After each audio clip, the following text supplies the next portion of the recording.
Alright guys, I'm back again with another CRT video. And I know what you guys may be thinking, if you're a regular viewer of my channel, did you lose interest in CRTs? That's far from the truth, but if you go back and look at most of my CRT videos from the past are CRTs that I found either for really cheap or for free or whatever. And to tell you guys the truth, at least in my area, the CRTs, the free ones, they've seemed to be drying up, but it is still kind of winter. I mean, obviously we're going into spring now, so hopefully I can have some more CRT finds soon, but obviously I can't guarantee anything. So today I was feeling like I wanted to make a video about the CRTs. I haven't found one in a while, like I just said, especially in the trash. It's been a really long time. So I figured let's talk about just some random CRT in my collection. So I went over to my stuff and I saw this little monitor sitting here. I'm like, I haven't used this in a while. Like, let's showcase this a little bit. And one other thing, or one of the main reasons I wanted to make CRT videos in the first place is to kind of showcase some unknown models, I guess. Like kind of give some more documentation on these models that you don't really see. So that's what this is today. Obviously, this is not a scientific showing or review or anything like that, but it should still be fun for you guys out there. So this is a Heath, I guess is how you would say it, branded CRT. It looks like a PVM. It looks like a professional kind of monitor, but it's not. It's actually RF only, which we'll see in a minute. But yes, take a little tour around this tube. So as you can see, the front has like a dark kind of plastic over it, which gives it a really unique look. And I do quite like that. It seems to improve the black levels a decent amount. The image quality on this particular set is not that great. It's pretty dark and it's not the greatest. It does look pretty good. It's gonna be hard for you guys to see here. I guess for an RF set it does look good, but it's nothing to write home about. Like if you see one of these, it's not incredible image quality. Here's the controls in the front. So we got the power button. We got a lit channel display. These little buttons here aren't really accessible unless you have like a pen or something. They're just for kind of programming the channels in. I haven't done many adjustments on this screen. As you can see, there's a decent amount of like overscan. It's not calibrated at all. This is just kind of how I got it. And I quickly just adjusted, colors and stuff like that. These here are presets. Or no, this is just your typing channels. So channel 1, channel 2, then you hit enter, so that's channel 12, so we'll go back to channel 3. And then we got volume up and down. There's no on-screen displays on this TV at all, so you can hear the sound there. Mono audio, doesn't sound too great, but it is what it is. And then obviously channel up down for your RF tuner. The casing of this TV does feel very high quality, and up top, as you can see, there's a little fold-out handle here, which is very nice. It has many metal components. It's kind of cool how it like retracts into the TV, so you wouldn't even know if I didn't just show you. But on the side here, we have a headphone jack, as you can see. So more sophisticated than modern smartphones. On this side, you can see the speaker grill, which is right here. And down here is all the controls. It's got sharpness, color level, tint, black level, and picture. These are kind of weird. They're just little styles that you turn, and they're kind of hard to access.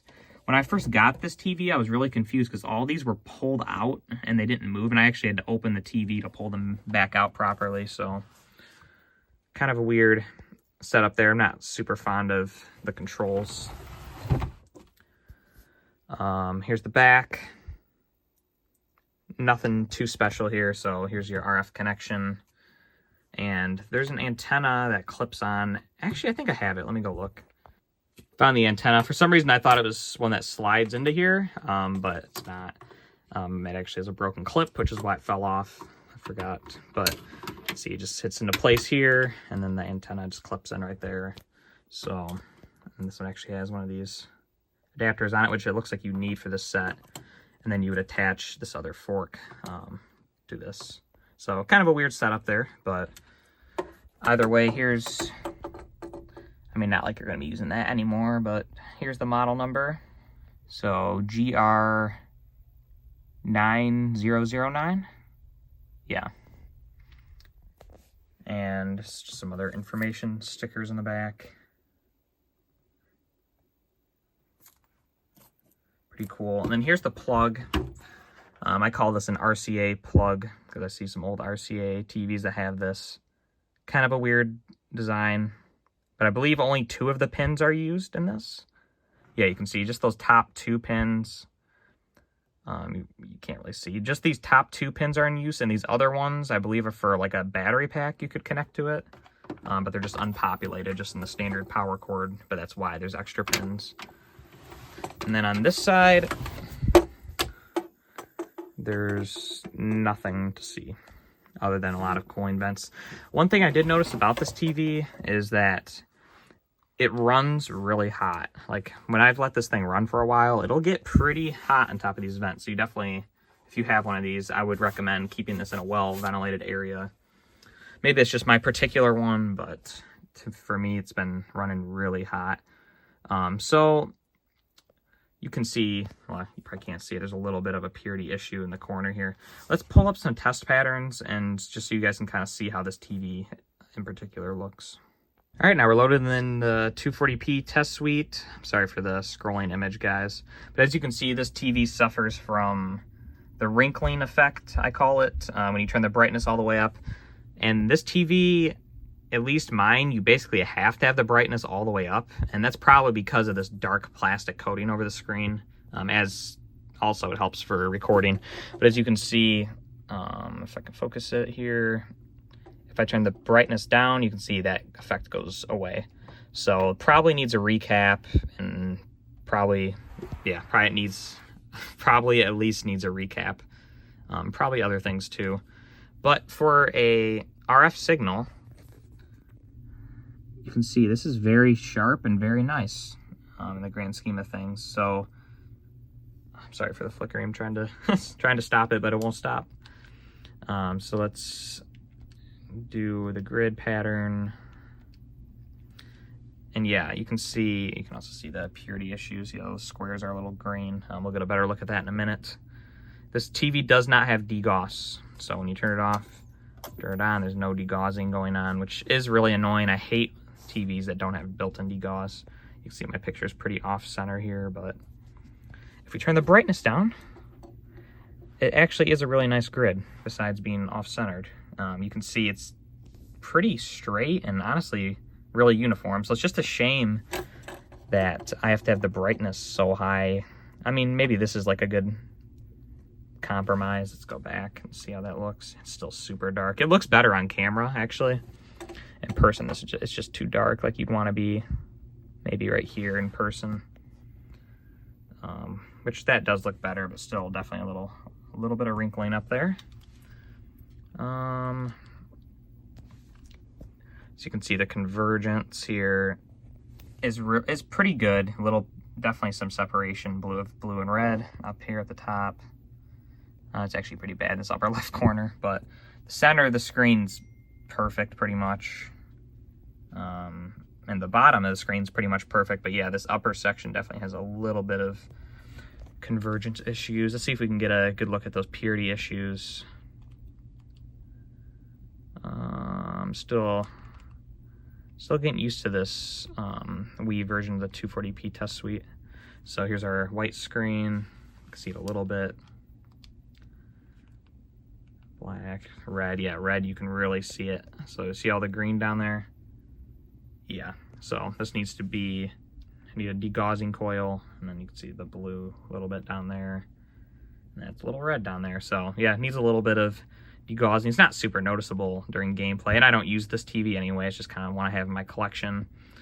One day I plan on setting up like all my vintage computers in a row, and I think this would be a really cool one to pair with, like, I don't know, maybe a TI-99 or some kind of computer with the silver kind of look. I think would be really cool on this monitor.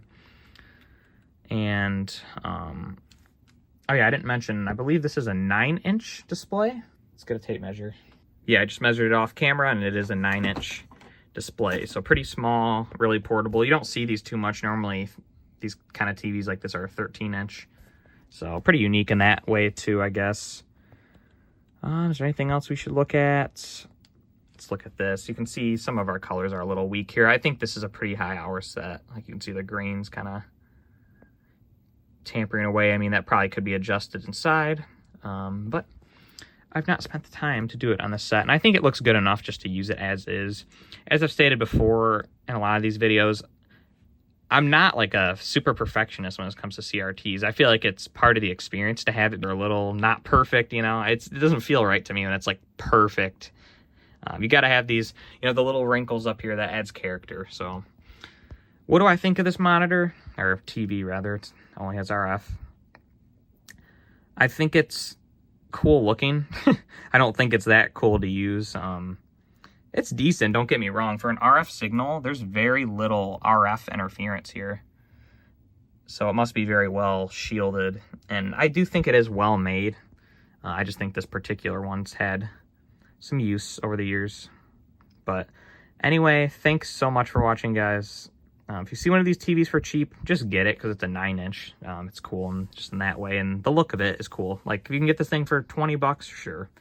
Any more than that, I don't know. So, yeah, just like I said before, I want to make more CRT videos. It's just been kind of tough to find them near me for free, or for a good deal, rather. Seems like a lot of people are starting to figure out that these are worth money. So, anyway, thanks for watching. Good luck looking for the TVs.